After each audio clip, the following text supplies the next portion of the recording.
Jharkhand board का 10th class का जो मॉडल क्वेश्चन है उसमें बायोलॉजी का पार्ट जिसको जीव विज्ञान कहते हैं, उसमें जितने ऑब्जेक्टिव क्वेश्चन हैं और 2 मार्क्स के जितने क्वेश्चन हैं उनको अभी हम करेंगे। पहला सवाल में क्या है कि मनुष्य में वृक्क एक तंत्र का भाग है जो संबंधित है। जो वृक्क तंत्र है, इसको किडनी भी बोलते हैं, वो उसका काम क्या होता है? पोषण करना, श्वसन करना या उत्सर्जन या फिर परिवहन। ये सारे क्या है इसके उदाहरण ऑप्शंस हैं, ठीक है। तो अभी देखते हैं कि इसका काम क्या है। यहाँ से एक ले लेते हैं रेड कलर का, ठीक है। चलिए अब देखते हैं इसका काम क्या होता है। ये क्या करता है, जितने भी वेस्ट पदार्थ रहते हैं उसको बाहर निकालता है, उत्सर्जन करता है। अगला सवाल में दूसरा नंबर क्वेश्चन में बढ़ते हैं कि स्वपोषी पोषण के लिए आवश्यक है। स्वपोषी पोषण जो होता है, जो स्वपोषी पोषण है उसके लिए क्या क्या आवश्यक है? कार्बन डाइऑक्साइड तथा जल, क्लोरोफिल, सूर्य का प्रकाश या फिर उपरोक्त सभी। तो इसका उत्तर जो है, जो स्वपोषी पोषण होने के लिए सभी चीज़ों का आवश्यकता पड़ती है, जैसे कि कार्बन डाइऑक्साइड और जल का भी आवश्यक पड़ता है, क्लोरोफिल का भी आवश्यक पड़ता है, सूरज का प्रकाश का भी आवश्यक पड़ता है। ये सब चीज़ों की आवश्यकता क्यों पड़ती है? क्योंकि ये सारे जो स्वपोषी होते हैं वो खुद से खाना बनाते हैं, ठीक है। तो इसका उत्तर हो जाएगा उपरोक्त सभी, ठीक है। घ नंबर हो गया। आगे बढ़ते हैं कि पादप में जाइलम उत्तरदायी है। देखिए जाइलम जो होता है वो क्या करता है, ठीक है। जाइलम है वो क्या करता है? पेड़ में मान लीजिए कि जाइलम होता है, उसका काम क्या होता है? जल का वहन करना, भोजन का वहन करना, अमीनो अम्ल का वहन करना, ऑक्सीजन का वहन करना। किस चीज़ का वहन करता है ये? तो इसका हम उत्तर है, ये पढ़ चुके हैं, जो जाइलम होता है वो जल का वहन करता है, ठीक है। जल को ऊपर सारे सेल्स तक पहुंचाता है, ठीक है, कोशिकाओं तक। जाइलम जो होता है जल को सारी कोशिकाओं तक पहुंचाने में मदद करता है। अगला सवाल जो है, इनमें से कौन सा मादा जनन का भाग नहीं है? नर और मादा हम लोग जानते हैं। और लोग का जनन जो करता है उसका हर एक नर का और मादा का जो जनन का जो भाग है अलग अलग है। अब इसको पहचानना है कि अंडाशय है वो मादा का भाग है कि नहीं, गर्भाशय मादा का भाग है कि नहीं, शुक्रवाहिका है कि नहीं, डिंब वाहिनी है कि नहीं। देखिए हम लोग क्या करते हैं, हमको अगर नहीं भी पता रहेगा, याद नहीं भी रहेगा, तो एक चीज़ तो याद है कि अंडाशय और गर्भाशय ये है मादा का भाग होता है, ठीक है। तो ये दोनों तो नहीं होगा, ठीक है। इनमें से निम्न में से मादा का भाग नहीं है, तो ये दोनों मादा का भाग होता है, तो ये दोनों तो उत्तर नहीं होगा। डिंब वाहिनी जो होता है वो मादा का भाग नहीं होता है, ये क्या होता है? नर का भाग होता है। तो इसका उत्तर क्या हो जाएगा? डिंब वाहिनी। अगला सवाल है, उड़हुल फूल किस प्रकार का पुष्प है? उड़हुल जो होता है कैसा पुष्प है? द्विलिंगी है, एक लिंगी है, दोनों है, या फिर इनमें से कोई नहीं? तो उड़हुल फूल आप पढ़ चुके होंगे कि उड़हुल फूल जो होता है वो द्विलिंगी होता है, ठीक है। तो इसका उत्तर हो जाएगा ये क, द्विलिंगी। आगे देखते हैं, यहाँ पे था फिल इन द ब्लैंक्स था, जैसे कि रिक्त स्थानों को भरने के लिए था। यहाँ पे रिक्त स्थान है और यहाँ पे ऐसे रिक्त स्थान है। तो क्या था? खाली स्थान और खाली स्थान जीवाश्म ईंधन के उदाहरण है। जीवाश्म ईंधन किसे बोलते हैं? जो जीव जंतुओं से ईंधन प्राप्त हुआ है।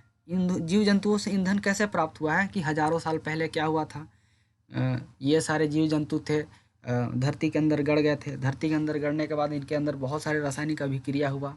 उसके बाद ये क्या बना? कोयला, प्राकृतिक गैस, ये सब कैसे बना है? ये सब जीव जंतुओं से बना हुआ है। इसमें रासायनिक अभिक्रिया होने के बाद बना है, तो इसीलिए इसको जीवाश्म ईंधन कहते हैं। और ये दोनों जीवाश्म ईंधन के उदाहरण हो गए। आपसे जब भी ऐसा सवाल पूछेगा कि जीवाश्म ईंधन के उदाहरण क्या हैं, तो आप कोयला और प्राकृतिक गैस बोल दीजिएगा। और भी हैं, तो यहाँ पे 2 ही था, इसीलिए 2 लिखा। रक्त के 2 कार्य बताएं। हमारा जो शरीर में जो खून होता है, शरीर का खून, उसका काम क्या होता है? उसका काम बहुत सारा होता है, और खून का भी प्रकार अलग अलग प्रकार होता है। सभी खूनों का सभी प्रकार का कुछ अलग अलग कार्य होते हैं, लेकिन यहाँ पे पूछ दिया है कि जनरल पूछा है कि इनका कार्य क्या होता है। तो यहाँ पे हम बोल सकते हैं कि पहला देखिए, रक्त के 2 कार्य निम्न है, ऐसे लिखना होगा। रक्त हमारे शरीर में ऑक्सीजन तथा कार्बन डाइऑक्साइड का परिवहन करता है। रक्त का क्या काम होता है, ये हमारे शरीर में, हाइलाइटर्स इसको हाईलाइट कर देते हैं, ठीक है। रक्त हमारे शरीर में, यहाँ पे हाइलाइटर नहीं काम कर रहा है, ठीक है। रक्त हमारे शरीर में ऑक्सीजन, ये ऑक्सीजन तथा कार्बन डाइऑक्साइड, ये बहुत मेन पॉइंट है, ठीक है, का परिवहन करता है। ऑक्सीजन और कार्बन डाइऑक्साइड का परिवहन करता है, ये पहला इसका कार्य हो गया। दूसरा कार्य जो है, रक्त पोषक पदार्थों, क्या है, पोषक पदार्थों तथा उत्सर्जी पदार्थों का परिवहन करता है। ये 2 चीज़ का परिवहन करता है। ये तो ऑक्सीजन का भी परिवहन करता है, कार्बन डाइऑक्साइड का भी करता है, पोषक का परिवहन करता है, फिर उत्सर्जी जो पदार्थ होते हैं उन लोग का परिवहन करता है। आगे देखते हैं, 2 ऐसे जंतुओं का नाम लिखिए जिनमें बाह्य निषेचन होता है। तो 2 ये उभयचर हो गया और फिर मछली, इनमें बाह्य निषेचन होता है। धूम्रपान के लिए हानिकारक, धूम्रपान स्वास्थ्य के लिए हानिकारक है। कैसे, आप देखते होंगे कि जब भी अगर आप खाए होंगे सिगरेट गुटखा खैनी, तो उसके प्लास्टिक में क्या लिखा रहता है ऊपर कवर में, ये धूम्रपान करना स्वास्थ्य के लिए हानिकारक है, और लोग बेचता भी है। अब वहाँ पे लिखा रहता है, लेकिन वहाँ पे कारण नहीं लिखा रहता कि क्यों हानिकारक है। तो यहाँ से देख लीजिए कि धूम्रपान क्या करता है। आप अगर यहाँ उसका उत्तर आपको पता होगा तो आप कभी धूम्रपान नहीं करेंगे। उसका कारण क्या है कि देखिए यहाँ पे इसको कैसे स्टार्ट करना है कि यहाँ पे देखिए, धूम्रपान स्वास्थ्य के लिए हानिकारक है क्योंकि यह फेफड़े को खराब करता है। यहाँ पे देखिए, इसमें मेन पॉइंट जो क्या है, अलग अति लेते हैं, ठीक है। मेन पॉइंट जो है, ये क्या करता है, फेफड़े को खराब करता है, ये ठीक है। धूम्रपान करने से क्या होता है, फेफड़ा खराब होता है, और यह दिमागी सेहत को भी खराब कर सकता है, दिमागी सेहत को भी खराब कर सकता है। तो ये भी इसका 2, देखिए मेन पॉइंट इसमें 2 क्या है, फेफड़े को खराब करना, दिमागी सेहत को खराब कर सकता है। तो धूम्रपान करने से इतना सारा हानि होता है हमें। आगे देखते हैं कि लैंगिक जनन के कोई 2 लाभ लिखें। लैंगिक जनन के उत्तर में, लैंगिक जनन के 2 लाभ निम्न है, ठीक है। लैंगिक जनन से गुणसूत्रों के लिए जोड़े बनते हैं। इससे विकासवाद की दिशा को नए आयाम प्राप्त होते हैं।